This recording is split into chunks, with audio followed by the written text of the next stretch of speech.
Buenísimo. Ya. Hola, pues Mitzi, ahí te apareciste.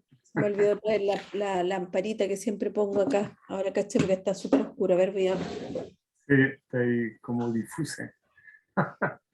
No sé si se ve mejor. No, pero está difusa tu Igual. cámara, parece.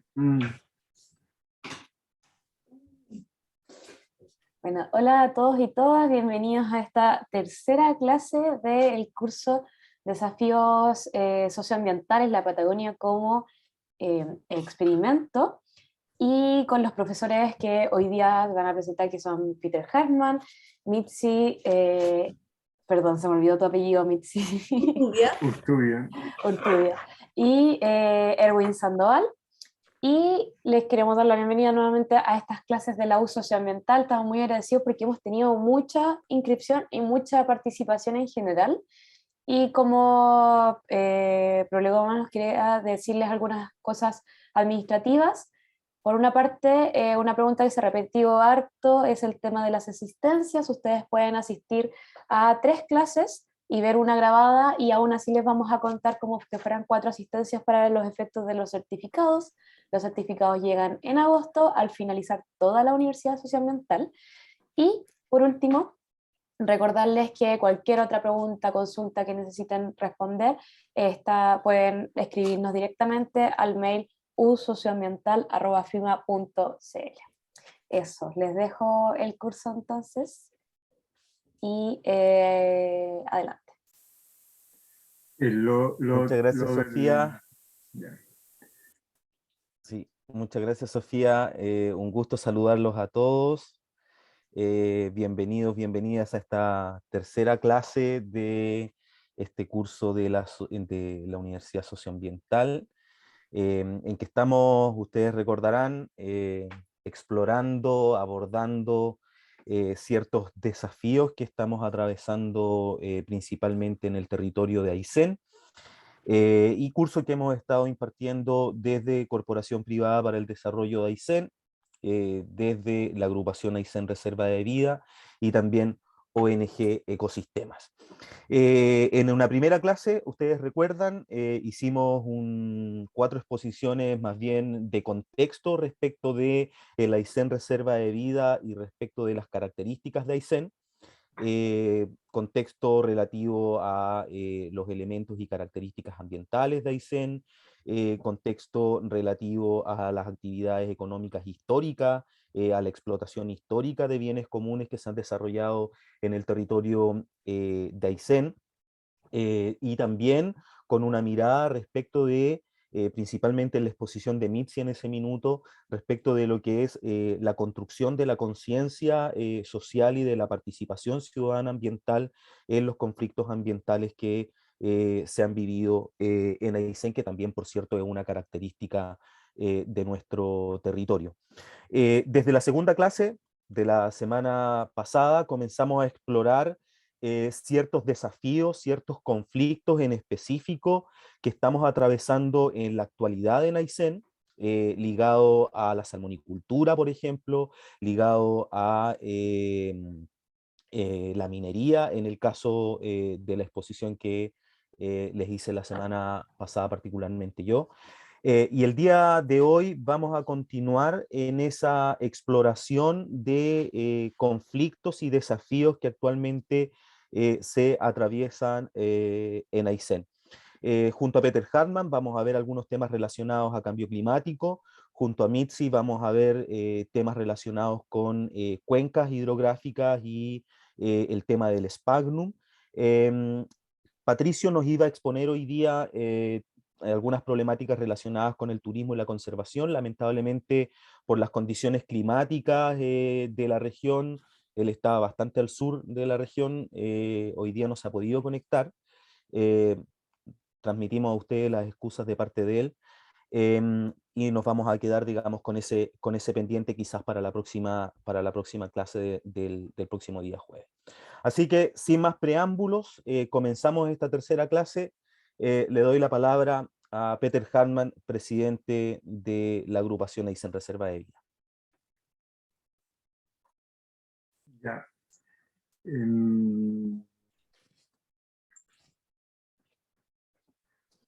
Muy buenas tardes.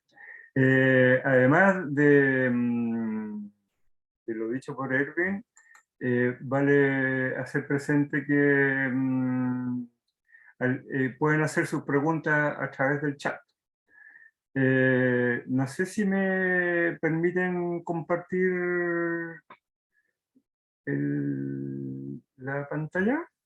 La estás compartiendo, Peter. Tienes que poner. ¿Está? Sí, está Ya, compartida. ahí Tienes que estamos. ampliarla un poquitito. Ya. Eso sí. Entonces, mi tarea de hoy es conversarles sobre el cambio climático en Aysén.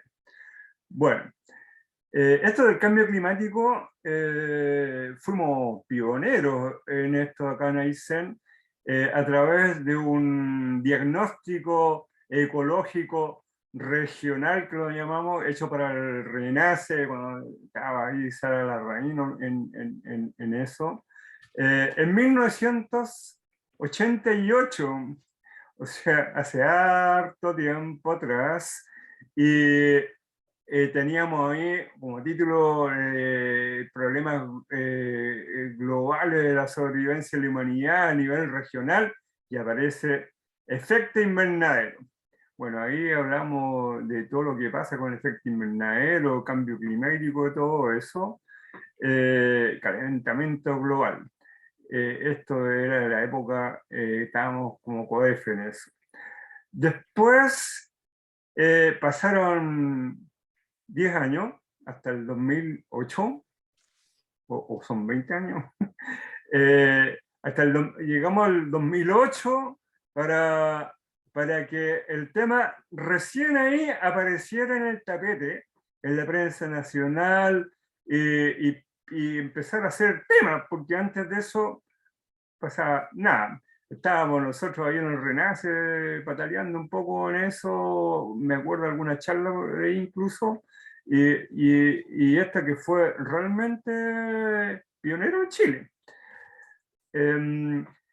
Y aparte de la teoría del cambio climático, efecto invernadero que estábamos transmitiendo, nos constaba el cambio climático, los efectos del cambio climático.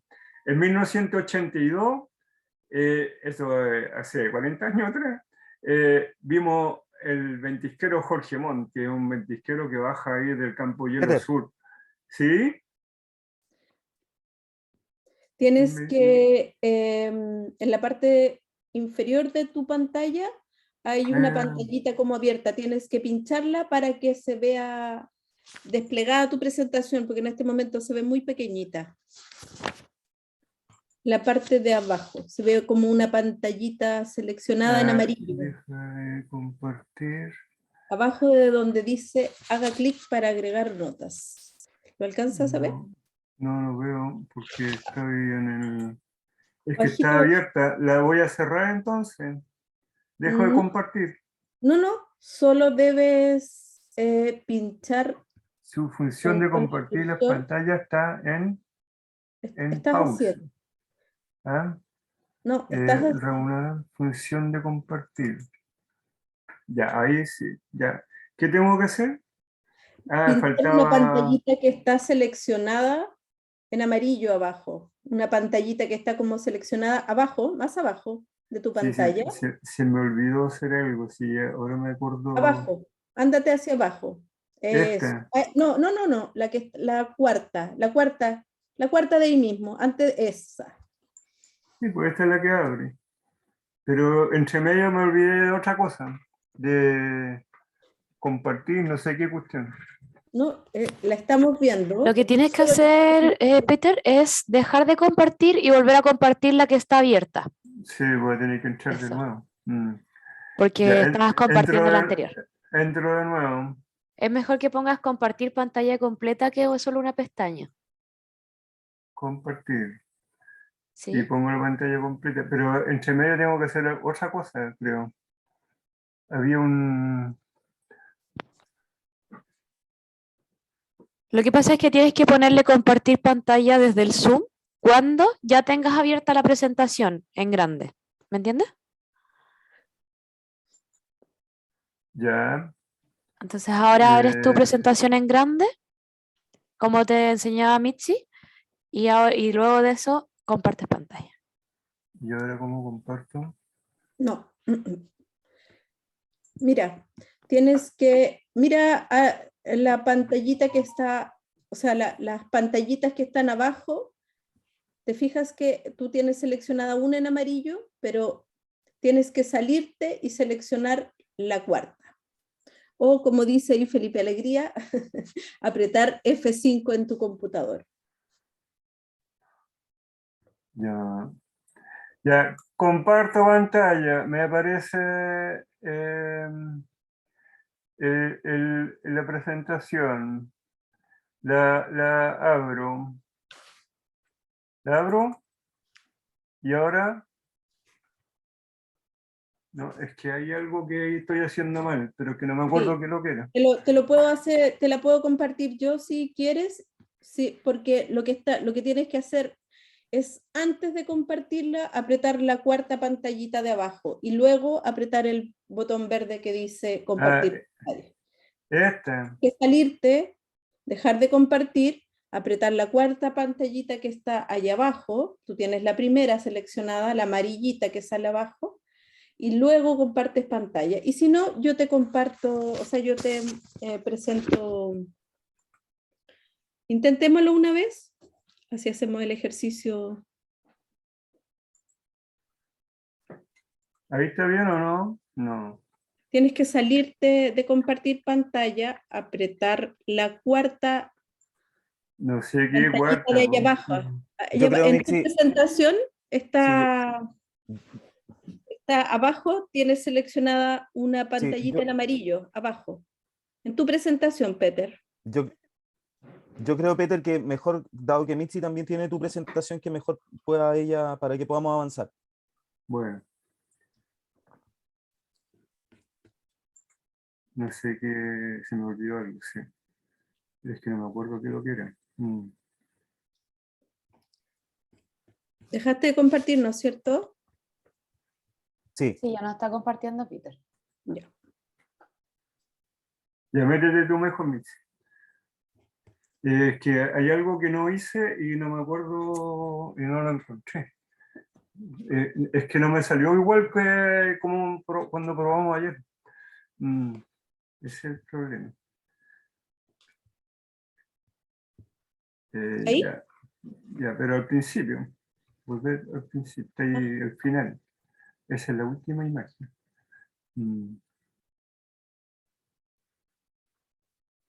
Voy a tener que pasar así. Vamos. Ya, ¿eso lo vieron o no? No. Entonces decía no, no que... sé. ¿Ah? Dale nomás, Peter. ¿Esta la están viendo? Sí, se ve súper bien. Sí, dale Ya. nomás. ¿Y esta Se la ve- vieron delante o no? No, No, no la vieron. Bueno, decía que en 1988 habíamos descubierto ya el efecto invernadero, cambio climático, y en un ejercicio que hicimos acá de diagnóstico ecológico regional. En el 2008 el tema recién aparece en el tapete nacional, en la prensa, y a ser tratado por todo el mundo, ya cambió. Junto con la parte teórica esta, dale más Mitzi. Y en el cambio, ya. Nos constaba el cambio climático. Este es el ventisquero Jorge Montt, que viene del Campo Hielo Sur, en 1982, hace 40 años atrás. Y la próxima, dale Mitzi, y esto es el mismo Campo Hielo Sur con ventisquero Montt, pero en 1990. Como si ustedes se darán cuenta, desapareció acá el ventisquero. El ventisquero Jorge Montt es uno de los glaciares que más rápido está retrocediendo en Chile. Entonces, el cambio climático no era teoría acá, ni invento, ni conspiranoico, ni de la ONU, como dicen muchos por ahí. Nos constaba que existía el cambio. Además, nos dimos cuenta que el clima estaba cambiando, pero fuertemente. Era cosa de hablar con cualquiera de las personas antiguas de la región y te confirmaba que el clima ya no era el de antes. Con la excepción del invierno de ahora y tal vez el del 2010, el resto de los inviernos han sido una cosa, pero que parece cualquier cosa menos invierno. Entonces, mucha lluvia, poca nieve, un clima más húmedo y mayores temperaturas. Cambian. Entonces, había cambios en el clima y en ese entonces se hablaba de cambio de clima, efectos en la vida humana, la desertificación, el agua, la agricultura, la pesca, la inundación costera, efectos en vegetación, fauna y plancton, cambios rápidos, lo que trae peligro, y se hablaba de la absorción del carbono en el mar y que aparecía la marea roja, y de los efectos en el hielo y en el océano. Bueno, del 2008 pasamos al 2021, al año pasado, y nos encontramos con que en nuestra región, según un estudio de la Dirección General de Agua, hay 1.760 kilómetros cuadrados de retroceso de hielo. ¿Saben lo que es eso? Una tremenda superficie. Esos son kilómetros cuadrados e implica también kilómetros cúbicos de hielo retrocediendo. Ese es el 93% de los glaciares retrocedidos en el país al 2014, del 2014 al 2018, o sea, en 4 años, nada. Es como para asustarse, ¿no? Bueno, esas cosas aparecen de repente por ahí en unas publicaciones y estamos todos más preocupados de cualquier otra tontera cuando eso es grave, grave, grave. Después tenemos un aumento de la temperatura de 1,2 grados Celsius acá en Aysén, de la temperatura anual general, con máxima de 10 grados sobre lo normal y una baja de precipitaciones de 4,5%, eso según el Ministerio de Medio Ambiente. Después tenemos impacto en la biodiversidad, recursos hídricos, salud, ciudades, la agricultura. En la agricultura, claro, sube el rendimiento porque hay mayor temperatura, pero hay unas tremendas sequías. Varios veranos atrás hubo una sequía tremenda que dejó la embarrada en la agricultura acá. Y después tenemos efectos en la pesca y la acuicultura, por ejemplo, más marejadas, daño en los organismos bentónicos porque hay mayor carbono y mayor temperatura, parasitismo, empieza a aumentar las floraciones, famosas mareas, colores, todo esto también según el Ministerio de Medio Ambiente cambia. Próxima. Algunos gráficos de gas efecto invernadero que produce la región. Según el mismo Ministerio de Medio Ambiente, este fue el primero con que nos encontramos, en que aparecía 48% era de efecto venía eran gases agropecuarios, 48% de energía y transporte y 4% residuos. Cambio.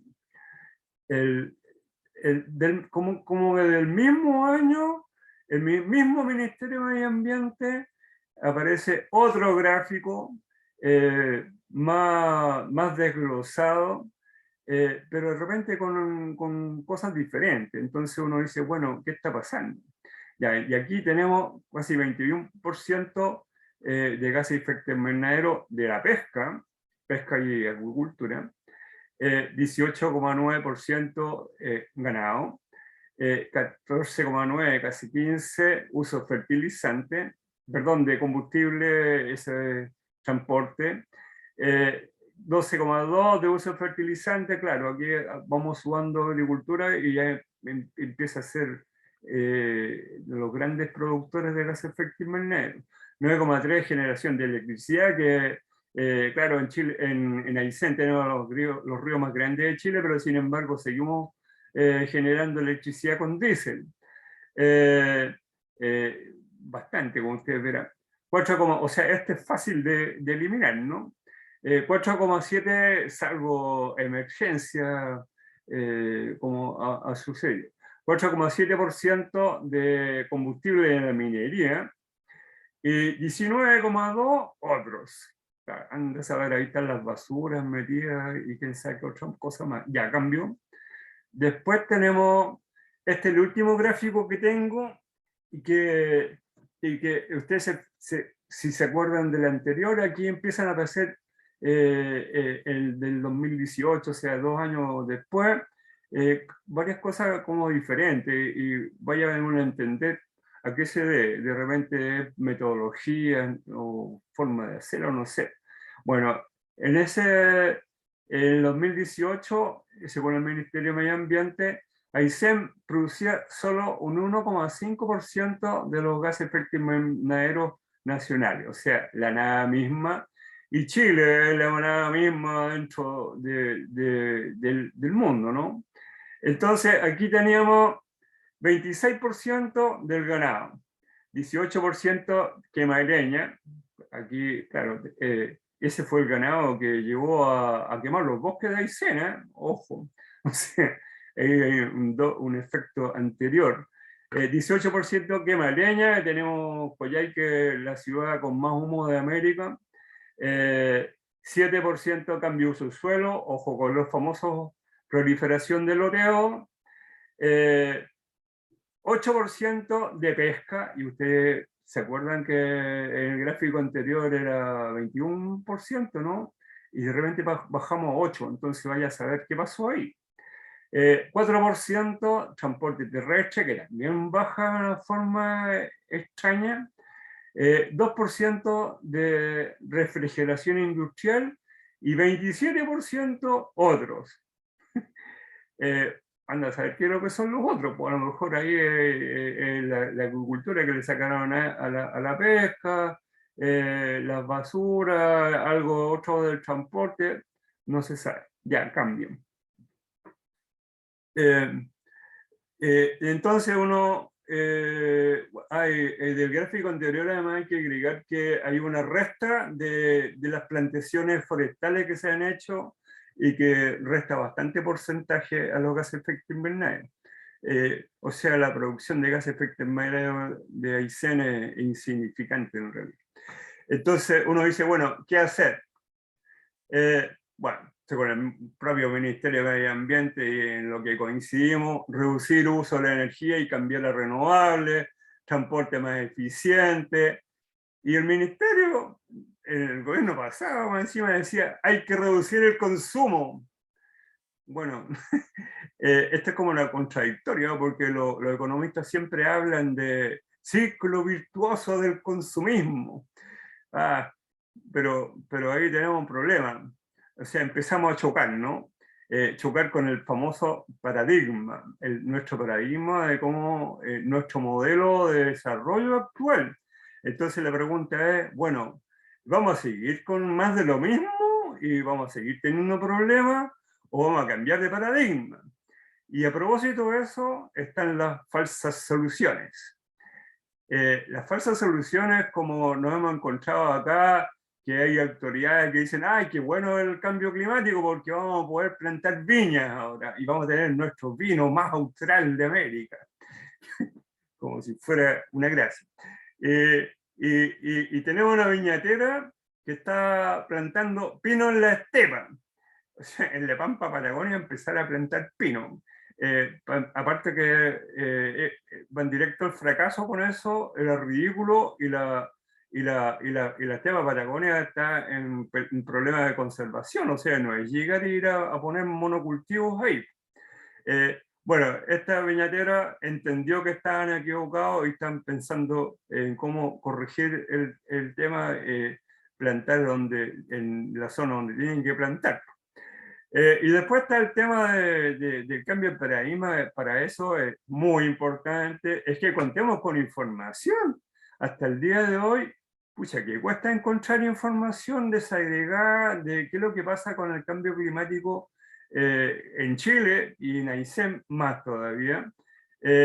Y sin información no vamos a poder cambiar nuestra cultura ambiental climática. Y sin cultura ambiental climática, entender lo que está pasando, no vamos a poder corregir y cambiar nuestro paradigma.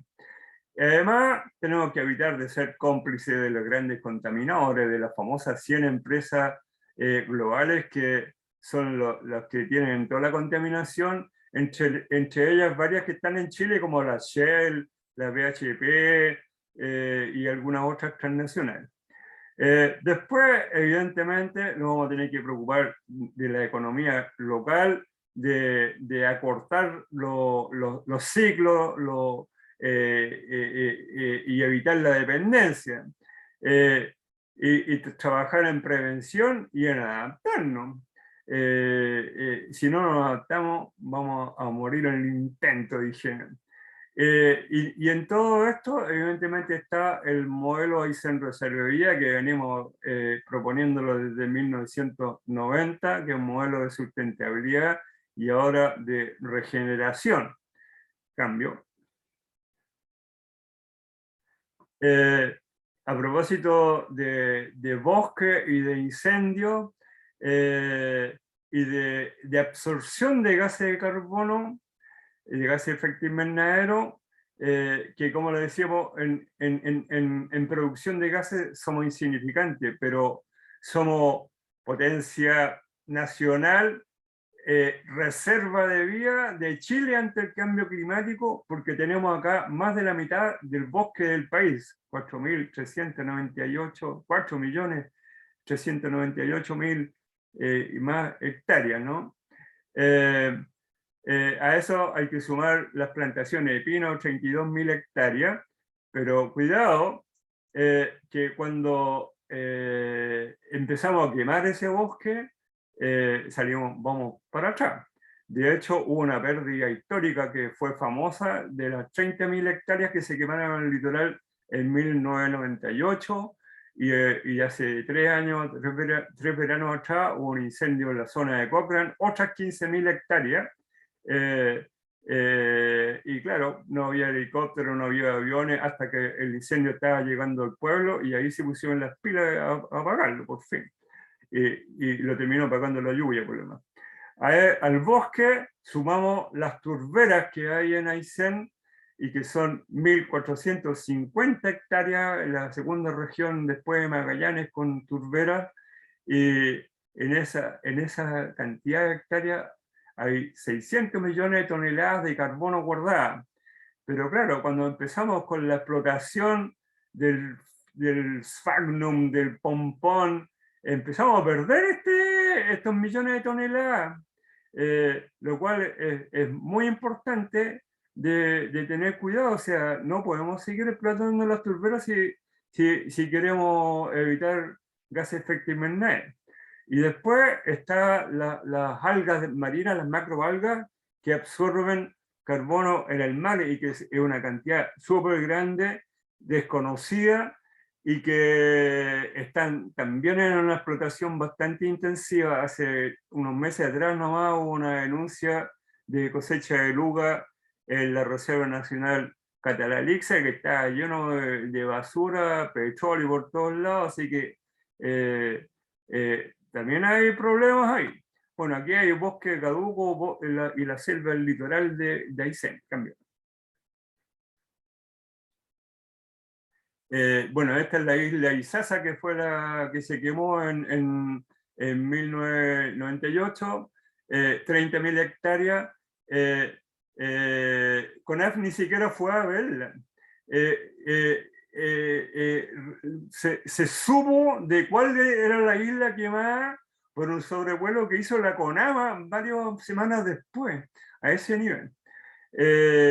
Y estas son las famosas turberas que tenemos acá en la región. Esta está bonita e intacta antes de cambio. Ya, y finalmente les cuento que tenemos una iniciativa que se llama Patagonia Patrimonio de la Humanidad, que es precisamente para poner en el tapete el cambio climático en Aysén y de cuidar los campos hielo y nuestro litoral súper valioso en este sentido, ¿no? Ambas situaciones. Esta campaña llegó a que CONAF elaborara un expediente técnico del sitio de patrimonio mundial natural, que sería el primero de Chile, que se entregó al Ministerio de Relaciones Exteriores en el 2007. El Ministerio de Relaciones Exteriores le hizo algunos alcances y de ahí nunca más se supo qué pasó con esta iniciativa, de lo que era fabulosa y que todos los ministros de Medio Ambiente con los que hemos conversado dicen, oye, pero qué fantástico, con esto es, nos vanagloriamos a nivel mundial con esta cuestión, enfrentando el cambio climático. Y bueno, empezamos a averiguar qué estaba pasando, por qué se había desaparecido el expediente, y descubrimos que entre el Ministerio de Economía y los salmoneros, o el Ministerio de Economía, guardándole la espalda a los salmoneros, lo estaban torpedeando porque ellos quieren el archipiélago eso para ellos, para el Estado salmonero. Entonces, bueno, como ustedes ven, nos faltan los poderes fácticos que atornillan al revés, hasta en algo tan importante como el cambio climático. Y hasta aquí llego, así que pongan sus preguntas en el chat nomás. Adiós. Gracias.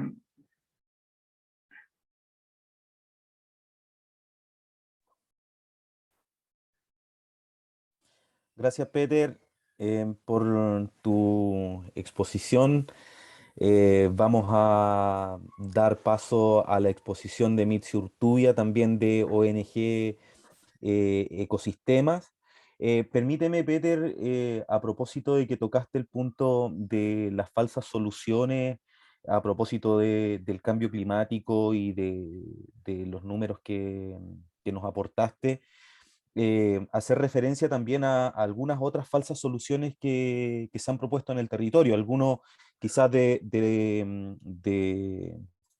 los participantes de este curso estarán al tanto de lo que está ocurriendo, por ejemplo, con la central hidroeléctrica Los Maquis, que permite también plantear una discusión respecto a, bueno, si la reducción de gases de efecto invernadero es un objetivo que debamos alcanzar a toda costa. O sea, efectivamente tenemos que avanzar en descarbonización, efectivamente tenemos que reemplazar fuentes altamente contaminantes de nuestros sistemas eléctricos, tal como nos planteaba Peter, pero eso no puede ser hipotecando ecosistemas de alto valor natural, como es el sector de la cascada Los Maquis, y que además tiene un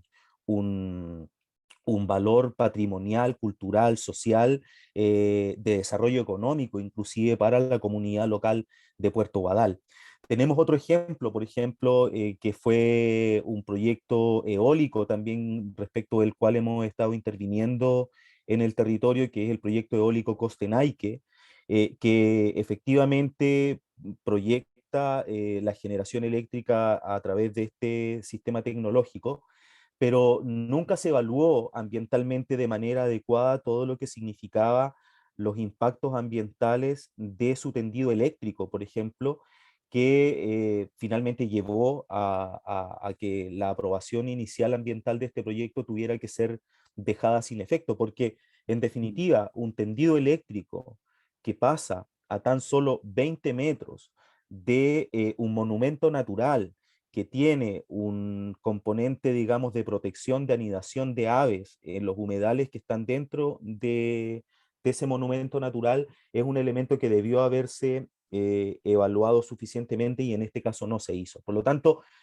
cuando nos referimos también a las falsas soluciones, tenemos que también hacer referencia a que proyectos que teóricamente podrían ser beneficiosos en materia de mitigación a los efectos del cambio climático tienen que hacerse con la debida responsabilidad ambiental, con suficientes evaluaciones ambientales, con debida participación ciudadana, y que muchas veces todos esos procesos nos saltamos con el único objetivo de mostrar buenos números a nivel internacional.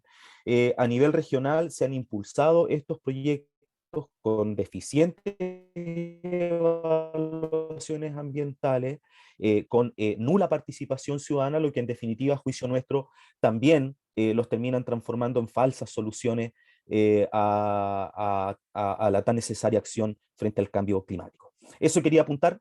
A propósito de lo que nos comentaba Peter, le doy en este minuto ahora la palabra a Mitzi. Muchas gracias, Erwin.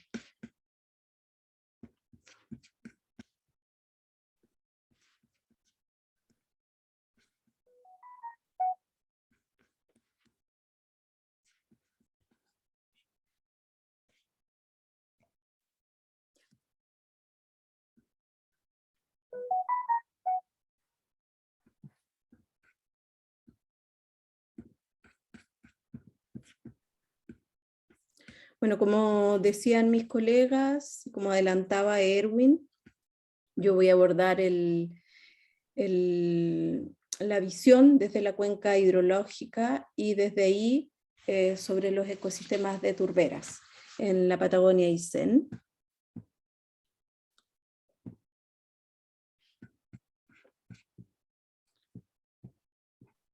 Ahí.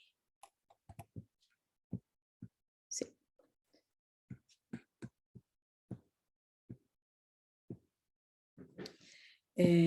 ¿Se ve bien? ¿Se está viendo bien? Ahí sí. ¿Sí? Ya. Ya, ahí está. Bueno, primero Sí, ahora hablar de las cuencas hidrológicas, ¿no es cierto? Aquí hay distintas definiciones de cuenca. Cuando hablamos de una cuenca hidrológica, hablamos de toda el agua que existe en esta unidad geográfica. Cuando hablamos de una cuenca hidrográfica, no consideramos la unidad completa. Por eso desde ecosistemas tratamos de siempre hablar de la hidrología, o sea, de todo el agua, que es el elemento fundamental que da la vida y permite una mejor calidad de biodiversidad, de las condiciones de los ecosistemas que ahí se presentan.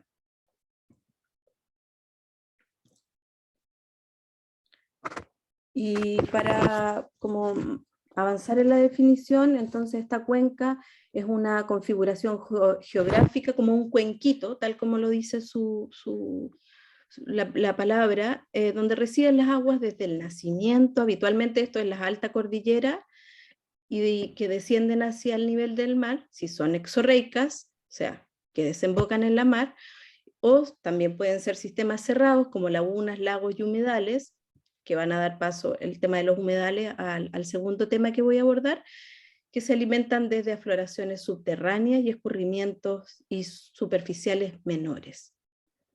En la región de Aysén se distinguen 4 cuencas que están acá,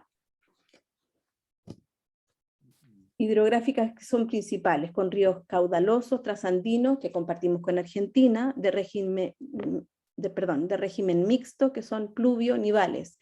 Está el río Palena, el río Cisnes, el río Aysén y la cuenca del río Báquer, y además de eso está la cuenca de alimentación glacial, que es la del río Pascua. Se destaca en Aysén porque los ríos son cortos, como en la mayoría del territorio, por la geografía de nuestro país, que es muy angostito, pero tienen grandes caudales. Esa es la diferencia, como sale en la pantalla. Tienen grandes caudales como el río Báquer, que es el más caudaloso de Chile, que nos enseñaron a todos en el colegio, y el segundo más extenso del país después del río Loa, que atraviesa el desierto de Atacama. El río Pascua es el tercero con mayor caudal, que también está en la región, ¿no es cierto?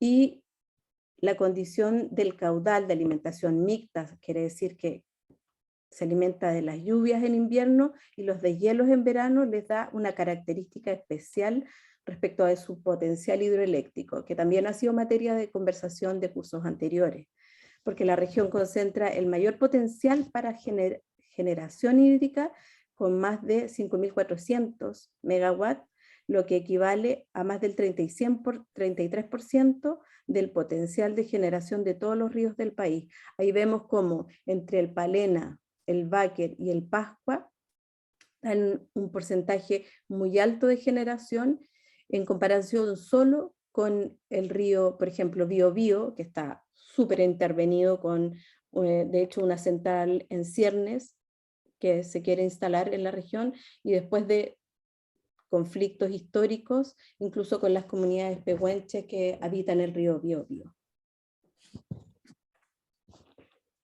Esta abundancia hídrica que tenemos en la región de Aysén se ha visto amenazada por la mirada extractivista, que también ha sido materia de revisión durante todo este curso.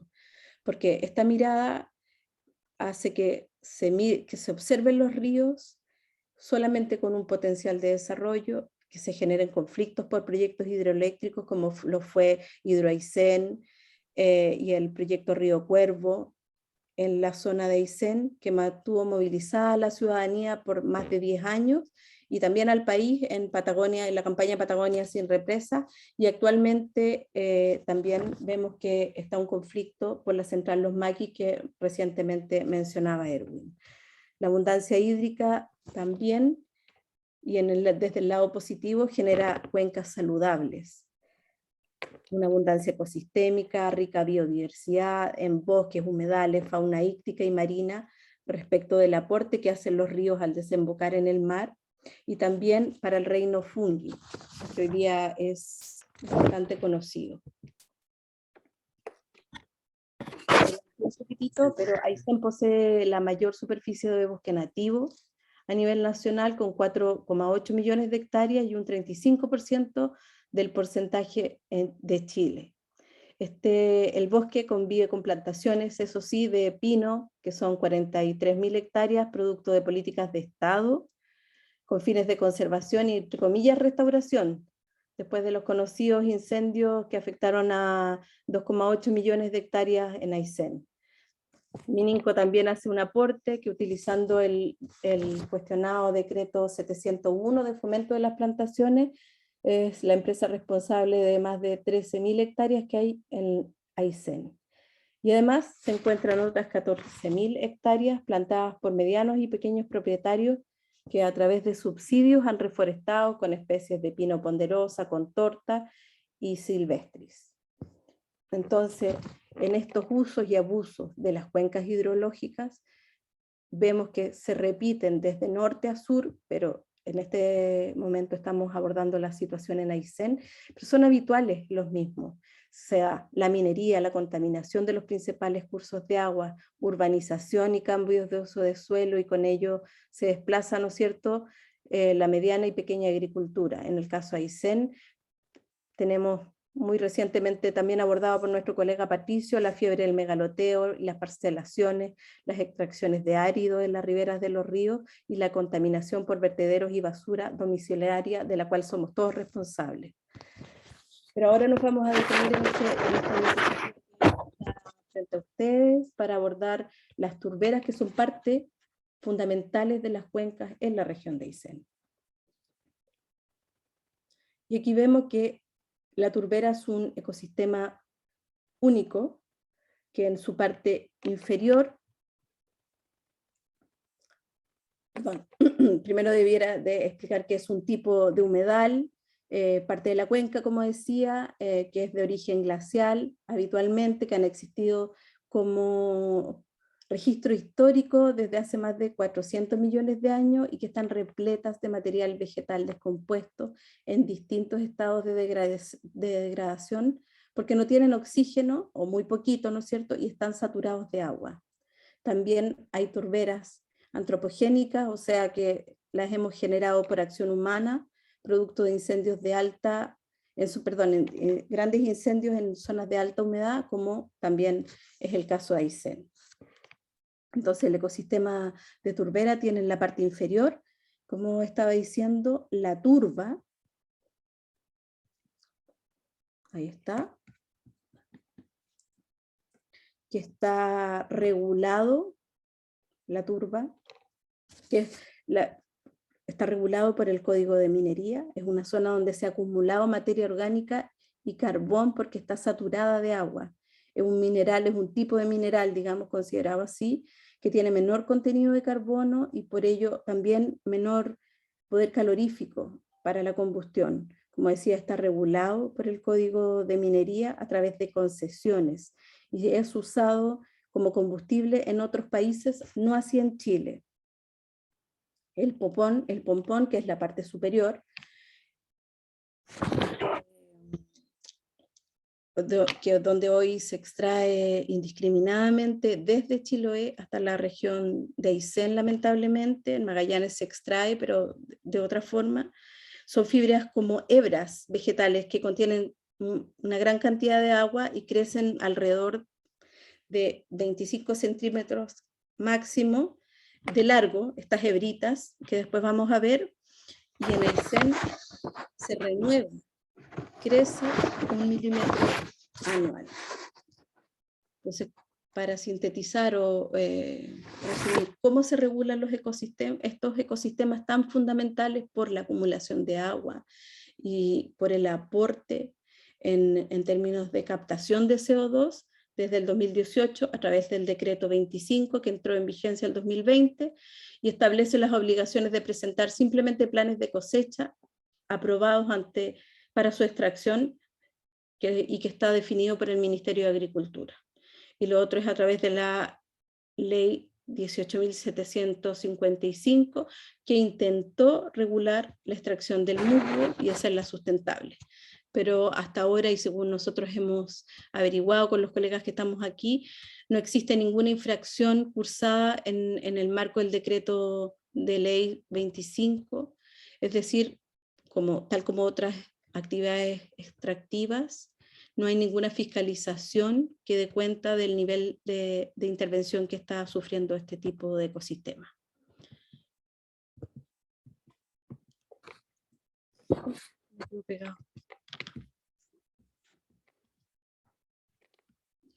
¿Por qué son tan importantes las turberas y el musgo sphagnum, o el musgo pompón? Porque son claves en la regulación hídrica. Almacenan, purifican y recargan los acuíferos, que es el agua subterránea, ¿no es cierto?, que tenemos en las cuencas y en estos ecosistemas. En nuestro país se encuentran desde Araucanía, como decía, hasta Magallanes, y en Chiloé, en los últimos 10 años se ha explotado generando una crisis hídrica de proporciones porque no tienen reservas glaciales al ser una isla. No tienen reservas de agua que no sean digamos como tenemos en el resto del país. Intervenir el musgo pompón comienza, al intervenirlo, con la extracción de la parte vegetal que está ahí en la mano de la persona, comienza la degradación del ecosistema totalmente, alterando la estructura, función, ecosistema y transformándolo de un sumidero, o sea, que guarda carbón, a un emisor de CO2. Por eso decimos que son claves para combatir el calentamiento global. Además, el pompón absorbe muchísima cantidad de agua, entre 10 y 20 pesos su peso, perdón, entre 10 y 20 veces su peso seco. Podemos decir que casi es una esponjita que retiene agua y CO2. Son ecosistemas escasos, porque ocupan solamente el 3% de la superficie terrestre y fijan el 30% del carbono que hay en los suelos del planeta. Podemos decir que son los ecosistemas de mayor eficiencia para amortiguar el cambio climático, que hoy día es motivo de cuestionamiento y de preocupación a nivel país y en el mundo.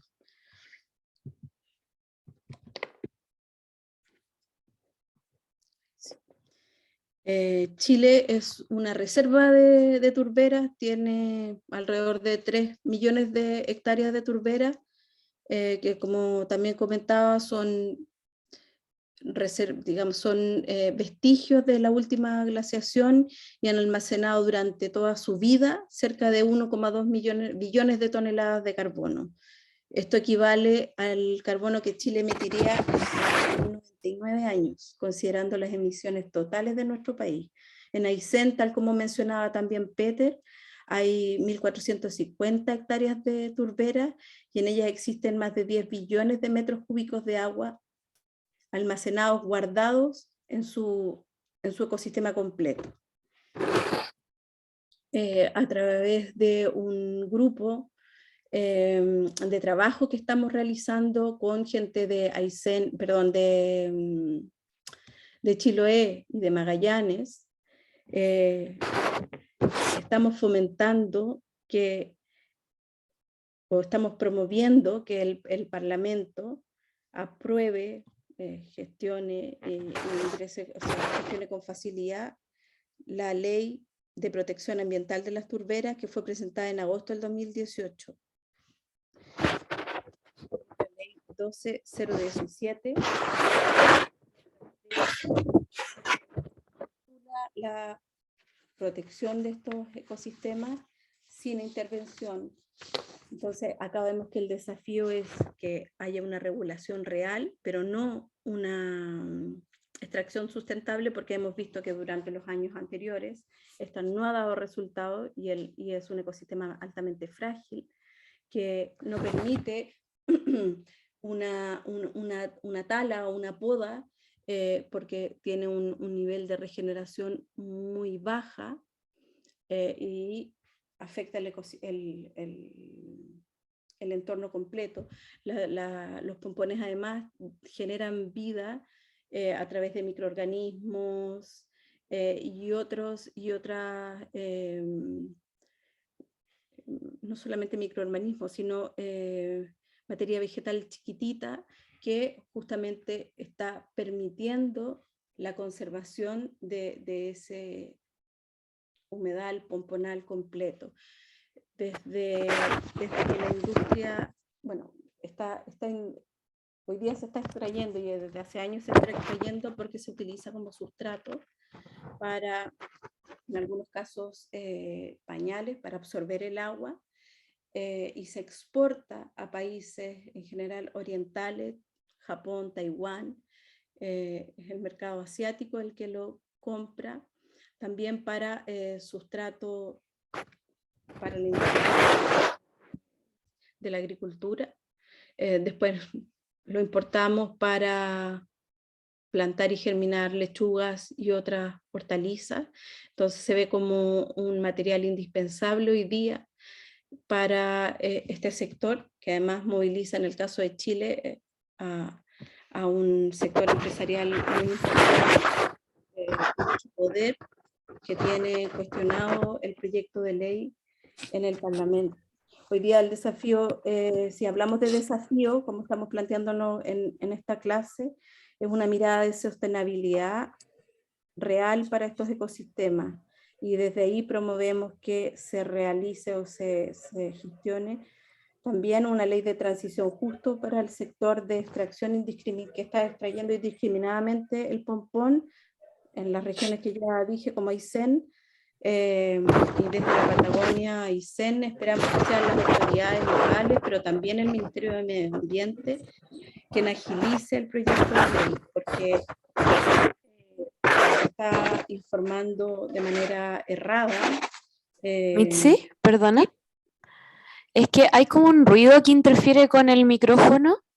No sé si quizás estás con audífonos, tratar de no golpear el micrófono o algo por el estilo, que nos permite escuchar. Ah, entonces quizás es algo que estás apoyando en el computador. Puede ser eso. Ya, puede ser mi brazo que lo estaba apoyando en el computador. Muchas gracias. Ya, gracias a ti. Entonces hoy día vemos que...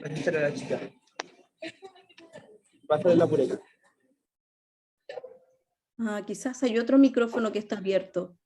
A ver, a mí me parece que... ¿Cómo? Felipe. Alguien tiene abierto. Ahí está, claro. Hay un micrófono que Toda está la abierto. razón. Sí, ahí lo apagamos.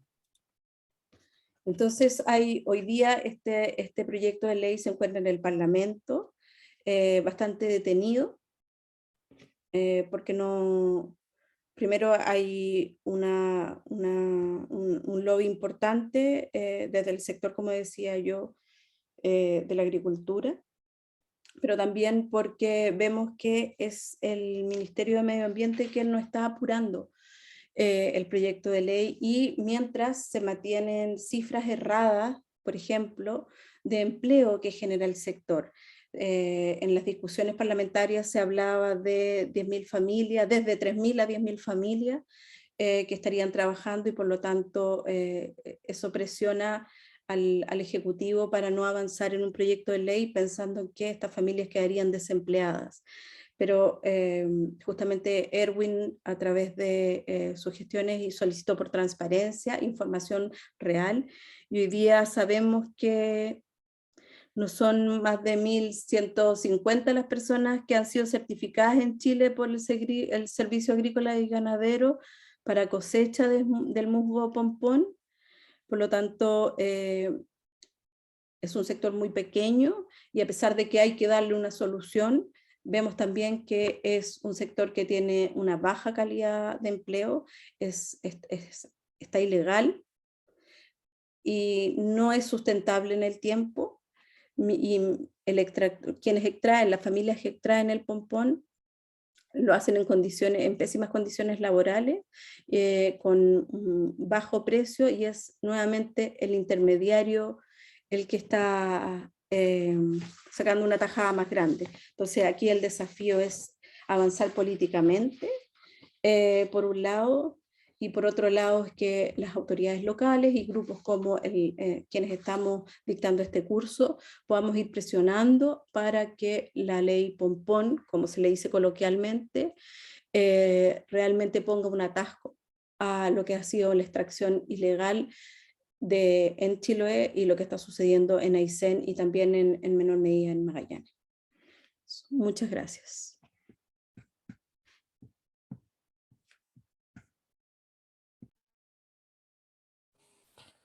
Muchas gracias, Mitzi, por tu exposición. Estamos viendo también varias preguntas que se están haciendo en el chat. No se olviden que pueden ir dejando algunas preguntas que vamos a compartir también al final de esta clase. Bien, les voy a compartir mi presentación. Si me confirman que se ve bien. Sí, se ve bien, Sí, Erwin. ya, perfecto. Bueno, y partir diciendo que, tal como dice el nombre del curso, aparte de los conflictos ambientales, aparte de las problemáticas socioambientales que hemos ido esbozando, tenemos que hacer referencia también a los desafíos que tenemos por delante en el territorio. Y uno de esos desafíos precisamente tiene que ver con un proceso o procesos de transición justa, tienen que ver con las gobernanzas que se tienen que adoptar en esos procesos, y para ello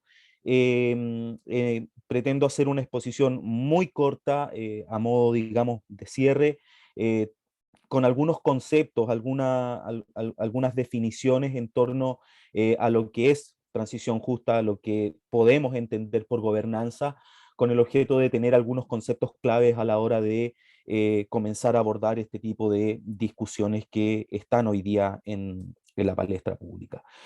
Y lo primero que puedo decir, digamos, a propósito de lo que hemos ido abordando en este curso, es que parece ser un tanto evidente la necesidad que existe en Aysén hoy día de transitar, de hacer un proceso de transición desde actividades de alto impacto ambiental, de características eminentemente extractivas, hacia un modelo que nosotros proponemos, que es de respeto hacia los valores ambientales de la región de Aysén, de respeto hacia los valores culturales, hacia las localidades, hacia la participación de las comunidades locales también, que es el modelo económico o el modelo de desarrollo social local Aysén Reserva de Vida, como en la primera clase nos explicaba Peter. O sea, hoy día lo primero que tenemos que decir es que no basta en este proceso de discusión con decir,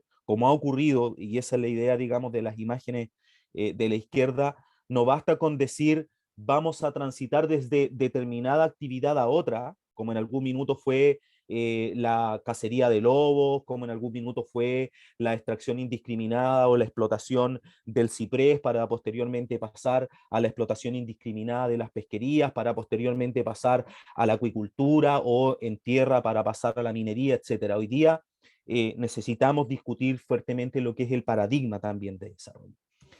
Y en ese sentido, hoy día se habla mucho desde la discusión política, desde el Ministerio de Medio Ambiente también en particular, que el avance en mayores regulaciones ambientales, el avance en la protección o la promoción de mayores niveles de calidad de vida, tienen que ir enlazadas también con una discusión relativa a la transición justa. Y aquí algunos conceptos. Eh, ha sido entendido la transición justa como, por ejemplo, un marco de futuro orientado hacia la acción que identifica oportunidades para la inversión pública y privada en un desarrollo económico tanto sostenible como inclusivo. Eso podríamos decir que es una definición que ha estado, digamos, incorporando Chile en tanto Estado en distintos compromisos internacionales que tiene asumido, en particular el Acuerdo de París.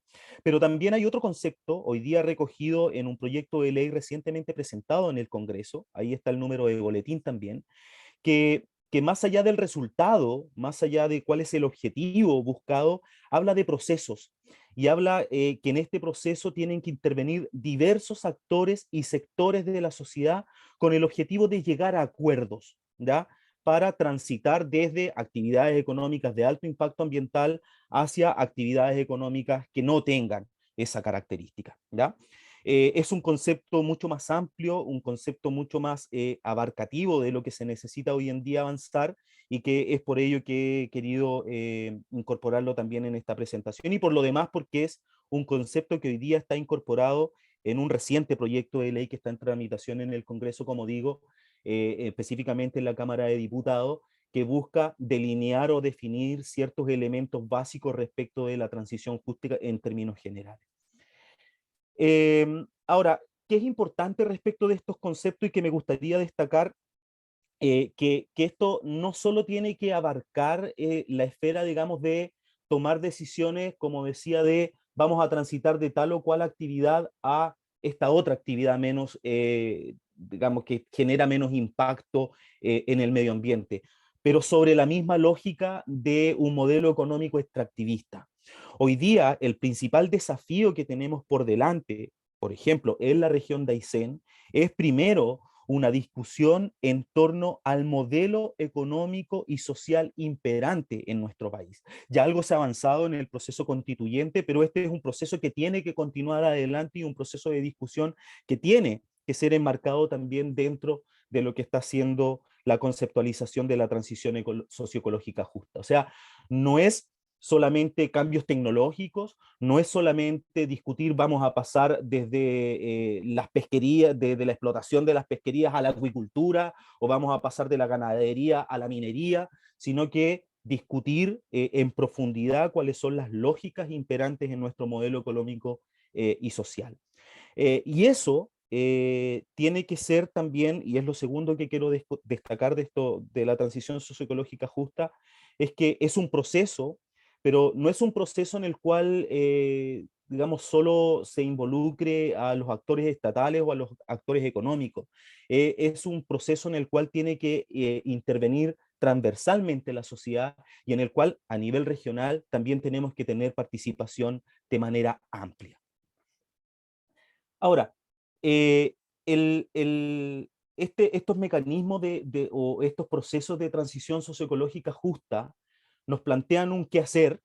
Tenemos que transitar hacia modelos económicos distintos, tenemos que transitar hacia actividades económicas distintas, pero también nos proyectan la interrogante respecto de, primero, cómo tomamos esas definiciones, cómo decidimos pasar desde un modelo económico de alto impacto ambiental a un modelo, por ejemplo, de Aysén Reserva de Vida. Los mecanismos son muy importantes y ahí se cruza esto con la idea también de las gobernanzas, de la gobernanza también ambiental. Y uno de los conceptos respecto de gobernanza en términos generales podríamos decir que es el conjunto de mecanismos, de procesos, relaciones e instituciones mediante las cuales los ciudadanos y grupos articulan sus intereses, ejercen sus derechos y obligaciones y también concilian sus diferencias, ¿ya? La gobernanza es una forma de tomar decisiones, que pone el acento en los mecanismos, que pone el acento en los procesos, pero que pone también el acento en instituciones que sean adecuadas para esa toma de decisiones. Y esa gobernanza, esos procesos, esos mecanismos, esas relaciones, las normas, también tienen que hacerse con participación de no solo los entes estatales, sino que también la participación ciudadana de los actores locales, de los actores sociales, de los actores económicos, tiene que ser una participación de carácter amplio. Ahora, la gobernanza ambiental como una derivada, podríamos decir que es el conjunto de procesos, nuevamente, de mecanismos, nuevamente, de organizaciones, instituciones, a través de los cuales todos, ¿ya?, tomamos decisiones o influimos en las acciones y resultados de carácter medioambiental. Estamos hablando de procesos, de mecanismos participativos, donde se adoptan decisiones que promueven o fortalecen las políticas ambientales, refuerzan la institucionalidad para coordinar, por ejemplo, el cumplimiento, la fiscalización de esa normativa ambiental, y también buscan estas decisiones que se integren a distintos actores y en distintos niveles. Esto de la gobernanza hoy día tiene que ser leído a propósito de lo que, digamos, de los principios que, de la gobernanza ambiental, perdón, tiene que ser también integrada e interpretada a la luz de los principios de nuestra normativa ambiental, entre ellos el de justicia ambiental, y en el cual también tenemos que incorporar un hito bastante importante y de reciente ocurrencia, como es la aprobación por el Congreso Nacional de lo que es el Acuerdo de Escazú. Porque la gobernanza ambiental necesariamente tiene que considerar un debido acceso a la información, o sea, todos estos procesos, mecanismos y organizaciones para la toma de decisiones ambientales tienen que estar precedidas de la debida y suficiente información a las comunidades locales y a los que van a participar de estos procesos. Tiene que estar garantizados los debidos canales de participación en estos procesos de toma de decisiones. Y también cuando las decisiones estén adoptadas o cuando las normas estén, digamos, dictadas, tienen que haber suficientes mecanismos de control entre ellos, mecanismos adecuados de acceso a la justicia ambiental. Ahora, ¿cuál es el desafío en materia de gobernanza, en materia de participación, en materia de acceso para nuestra región? Nuestras condiciones de vulnerabilidad. El Acuerdo de Escazú establece que efectivamente no solo tenemos derecho al acceso a la información, a la participación, el acceso a la justicia ambiental, sino que impone el desafío a los estados a garantizar esos derechos mirando las situaciones concretas de las comunidades locales y de las personas en definitiva. Es decir, el Estado tiene que hacerse cargo que no es lo mismo participar para una persona, participar en un proceso, por ejemplo, online de participación ciudadana a una persona que vive en la capital del país, a una persona que vive en una isla apartada de nuestro territorio de Aysén, en el cual, por ejemplo, tienen luz a determinadas horas y acceso a internet a determinadas horas. Entonces, hoy día la gobernanza también nos impone el desafío a nivel interno de generar mecanismos, de generar procesos, de generar formas institucionales de organización que se hagan cargo también de esas desigualdades y de esas circunstancias de vulnerabilidad o de esas situaciones de vulnerabilidad. Entonces, la toma de decisiones hoy día o los procesos de toma de decisiones se complejizan en un contexto de justicia ambiental, se complejizan en un contexto de crisis climática, en la cual necesariamente tenemos que ir incorporando nuevas voces, distintas solamente a las voces estatales, distintas a las definiciones tomadas desde arriba, sino que tenemos que ir incorporando en mayores grados de acción a la sociedad civil, a las organizaciones locales, la participación ciudadana, en, insisto, la toma de decisiones de carácter ambiental. Ahí tenemos un desafío importante, no están las recetas dadas hoy día, hay un proyecto de ley actualmente en discusión, y el desafío es, por cierto, que todos, nosotros mismos, nos vayamos involucrando en estas discusiones y en estas definiciones, y vayamos proyectando cuál va a ser este proceso de transición desde una economía de alto impacto ambiental, extractiva por esencia, a lo que proponemos nosotros, un modelo económico de Aysén Reserva de Vida. Eso.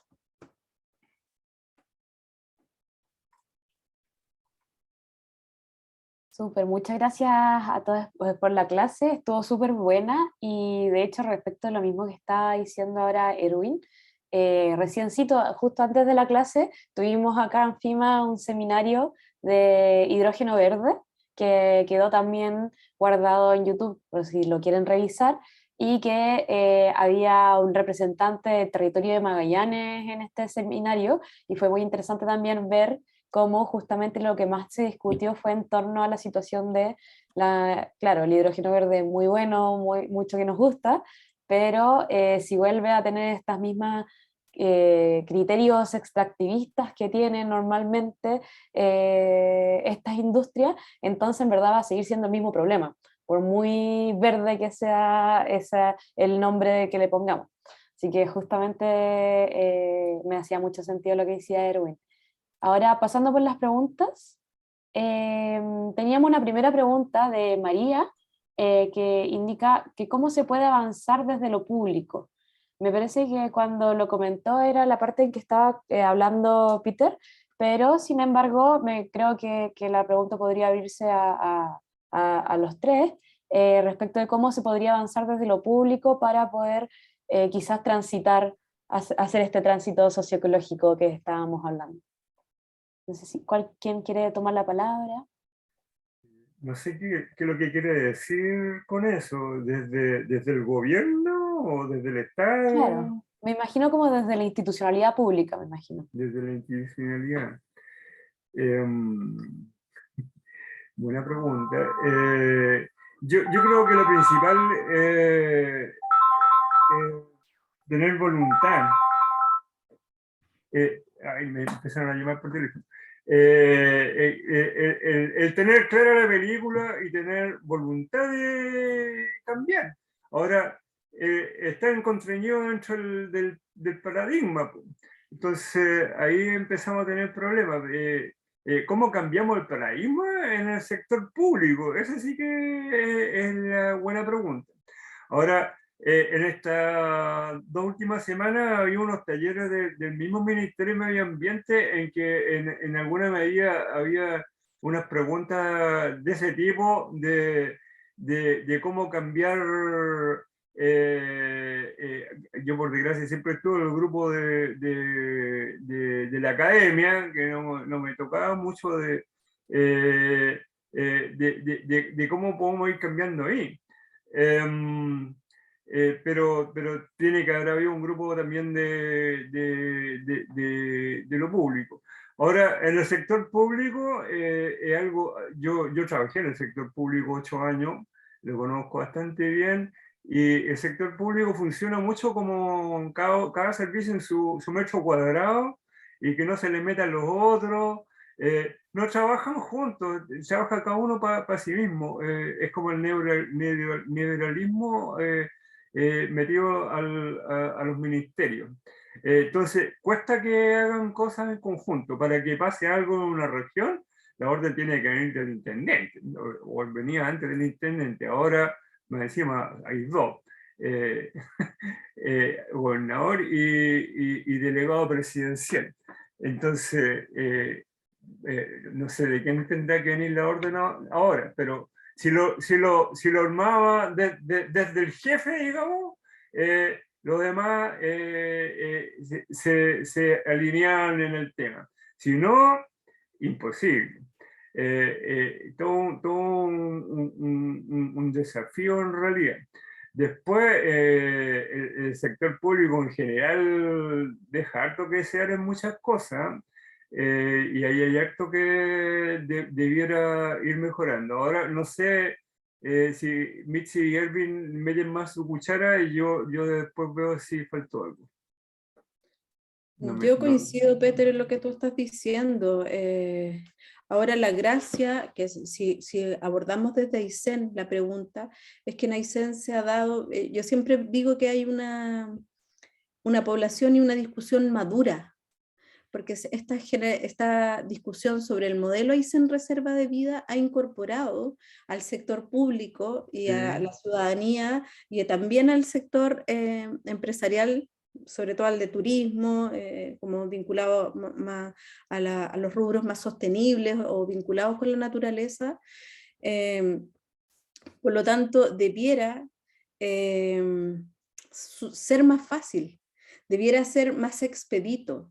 Sin embargo, ¿qué es lo que tú dices? O sea, si no hay voluntad política y desde el centro del país no se allana el camino para ir transitando hacia este modelo Aysén Reserva de Vida, justamente como modelo para el resto del país, aprovechando las condiciones ambientales que son de mejores o de mayor pristinidad y belleza, que muchos sectores que están más abusados justamente, o muchas regiones, localidades que están más abusadas, vemos el norte del país, lo vemos, o sea, yo lo veo como una oportunidad, pero sin voluntad política es muy difícil.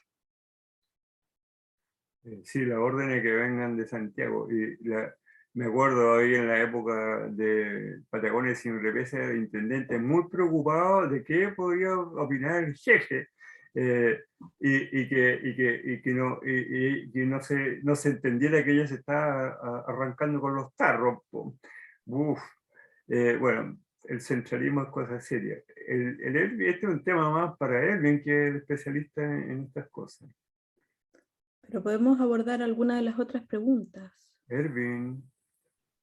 Sí, no sé si Erwin quiere responder o pasamos ya a la siguiente la pregunta. gobernanza ambiental, dijimos. Hay una pregunta que encuentro muy interesante, que es de Mónica Márquez, que es muy contingente además, que dice, ¿cambiará algo de aprobarse la propuesta de constitución, ya que incorpora un capítulo sobre naturaleza y medio ambiente?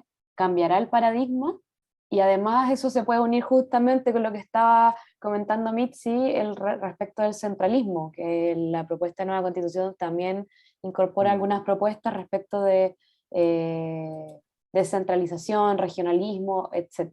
Así que ahí no sé quién de los dos quiera tomar primero la palabra. De todas maneras, una semana atrás por ahí me preguntaban qué significaba Aysén Reserva de Vida y la Constitución. Y cuando hablamos de cambio de paradigma, claro, la nueva Constitución es una especie de cambio de paradigma, no sé hasta qué punto, pero al menos hay una intención de cambio de paradigma, hay un cambio de paradigma desde del Estado subsidiario al Estado, ¿cómo se dice? Solidario. Ese es un cambio, pero fundamental. Cuando hay un cambio hacia la regionalización, hacia ser más ecológico a los derechos de la naturaleza, eso es un cambio pero tremendo de paradigma. O sea, bienvenidos sean. Ahora, eso se va a demorar en hacerse realidad y yo al menos lo dije desde el principio, la condición depende mucho del cambio cultural que venga detrás, porque si no hay un cambio cultural no va a servir de mucho la Constitución, porque tampoco es llegar a imponerla a la fuerza, porque aparte que no es tan simple, ¿no?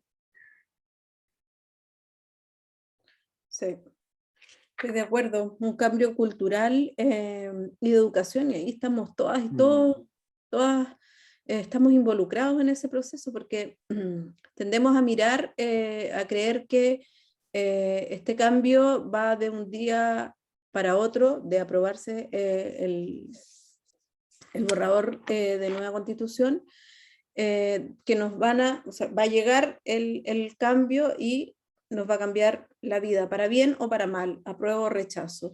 Sin embargo, estamos todos involucrados en ese proceso.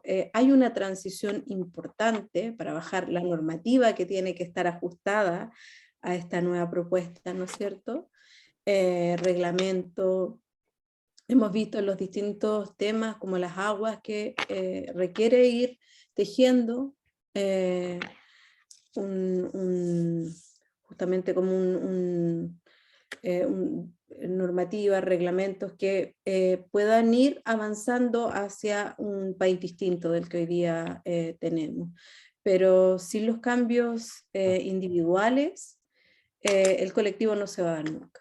Y ahí es donde estamos bastante trampados, porque estos espacios de discusión y aprovechando, seguramente hay gente de Aysén conectada, van a haber desde hoy hasta el sábado otros espacios de discusión sobre la nueva constitución que justamente dos abogadas de FIMA vienen a propiciar, conversar con la sociedad aysenina. Entonces ahí donde si no nos involucramos en conocer cuál es el borrador y cuál realmente son las implicancias para nuestra sociedad en lo micro que es Aysén o en lo macro que es el país completo, es difícil que primero votemos a conciencia y segundo que actuemos a conciencia, que es lo fundamental. Erwin, no sé si quieres agregar algo también. Yo no sé si Erwin se cayó porque se nos desapareció el... no lo veo, no, O sea, no. está entre los participantes, pero al parecer no escucha o Sí, no. yo... Ah, ahí está. Sí, está como Sí, con mala conexión. ¿Se escucha? Ahora sí, ahora sí. Sí, no sé si se escucha, estoy con... Sí, está. ¿Te escuchas, Erwin? ¿Me escuchan? ¿Me Ahora escuchan? sí, sí. ¿Me escuchan? ¿Volvió? No sé si él nos escucha. Ah, ya, perfecto. Sí, es que estoy con pésima conexión y escuché la mitad de lo que dijo Pedro.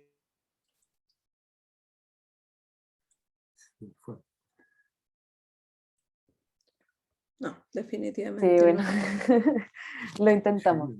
Bueno, justamente también invitarles, como lo mismo que decía Mitzi, invitarles a informarse sobre la propuesta de nueva constitución.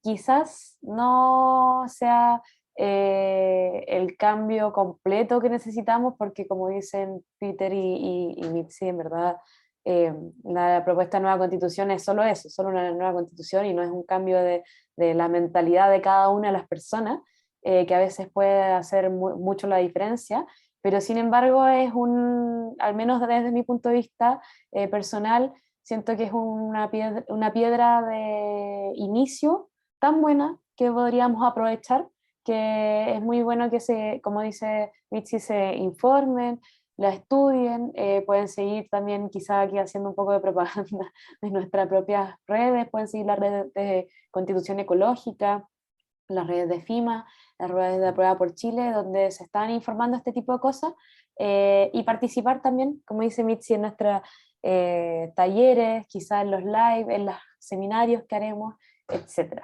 Y bueno, siguiendo con las preguntas, Alejandro Núñez nos deja una pregunta que dice, ¿puede la sociedad civil liderar la gobernanza ambiental? Y por un ejemplo, dice, acciones desde la sociedad civil previo al diagnóstico territorial para las comunidades, o como para poder lograr acercar instrumentos o sugerir modificaciones acorde a las verdaderas necesidades locales y no desde el centralismo, que era justamente lo que estaban conversando. Así como está la cosa, no queda otra que la sociedad civil sea la que lidere, porque si no, no vamos a llegar a ningún lado. De que exista la propuesta Aysén Reservía, esa viene de la sociedad civil.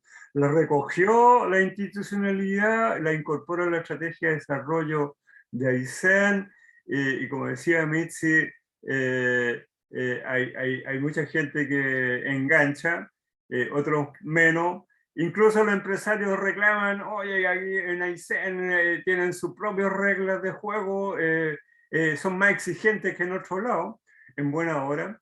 Entonces, pero eso son todo. Pero eso viene de la sociedad civil. Si nosotros nos vamos a esperar que nuestros representantes o nuestras autoridades hagan algo por su propia cuenta, ellos van a hacer algo para volver a ser elegidos. O sea, van a volver al asistencialismo, al show, a tantas cosas que vemos todos los días, pero de repente no se meten en las cosas de fondo, en el cambio del paradigma, en solucionar al largo plazo, porque están pensando en la próxima elección nomás. Entonces están en el corto plazo. Y ahí la sociedad civil es la que tiene que incidir y catetear. Es complicado, pero hay que hacerlo. A esta altura, hasta para arreglar una calle, de repente, si los vecinos no se ponen las pilas, no la arregla nadie. Entonces, hay que... el poder local de los vecinos, del barrio, de las organizaciones de todo tipo, es súper importante. Estaba prácticamente desaparecida y de poquito parece rearmándose, volviendo las redes en buena hora. Para complementar lo que dice Peters, y nuevamente en Aysén tenemos una oportunidad porque tenemos una baja población, una baja densidad poblacional, por lo tanto las discusiones que se dan desde los distintos sectores del territorio pueden lograr tener una incidencia. Eso, el ser una población pequeña en una región muy vasta, nos permite generar una buena discusión y justamente basado o aprovechando como la base en esta madurez un poquitito social que ha tenido la misma región, de haber estado discutiendo este modelo Aysén Reserva de Vida versus distintas actividades que representan el modelo extractivista, como la megaminería, como la mega hidroelectricidad y otras actividades. Entonces, creo que nuestro desafío es avanzar hacia allá en esta discusión y avanzar con las autoridades locales. Ahora los periodos tan cortos muchas veces boicotean un poco este proceso que viene como de ebullición en la región de Aysén, pero son las condiciones que tenemos y en ese sentido nos sigo viendo como una oportunidad y como también una ventanita hacia el resto del territorio que va viendo cómo las luchas o cómo las discusiones se van dando en la región de Aysén. Muchas gracias. Parece que Erwin se cayó definitivamente, no, Sí. dice que ha intentado seguir entrando, pero queda en loop. Pide disculpas, la verdad que estamos como bien Sí. llevados por acá, así que la conexión se dificulta. Ahí había un tema de las turberas, de cuánto se demora en regenerarse una turbera. Las turberas se forman en miles de años, o sea, no es llegar y ir a destruirla y esperar al próximo año va a estar reparada, o sea, milagrosamente. Si el musgo Sagnum crece 2 milímetros a 5 milímetros al año, imagínense, entonces, y si más encima estamos compactando toda la cuestión, haciéndole zanjas para sacarle el agua, no tiene cómo recuperarse. Todo depende del nivel de intervención como para que se pueda recuperar, pero se demorar cientos de años.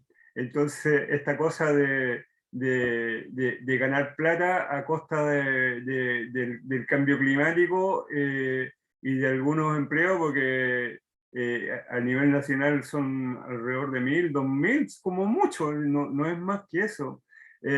Los senadores de la 10ª región andaban transmitiendo con 10.000 personas, familias, y empezamos a investigar y toda la cuestión era una pura mentira, fake news para variar. Entonces estamos regidos por políticos mentirosos a esta altura y por pura mitología en todo. Entonces ya es realmente vergonzoso esta cuestión, que hay que empezar otra vez la responsabilidad de la ciudadanía, empezar a averiguar hasta qué punto es verdad lo que están diciendo, con todo, pero es realmente increíble ya. Bueno, muchas gracias. Les comentaba que no hay más preguntas en el chat. No sé si alguien quiera... bueno, ahí Alejandro Núñez agregó una pregunta. Dice que existen personas que no quieren ver turberas restauradas. Que va a dirigir directamente a Peter. ¿Qué piensan al respecto? Que no quieren ver turberas restauradas. Quizá Puede Alejandro... ser algunos ganaderos a lo mejor que quieran usarlo. Bueno, la Carolina Rodríguez, nuestra especialista en turbera, está en Alemania. En Alemania van quedando como 3% de las turberas. Y los alemanes están restaurando ahora las turberas a un costo estratosférico, justamente para poder bajar gases efecto invernadero a esas turberas.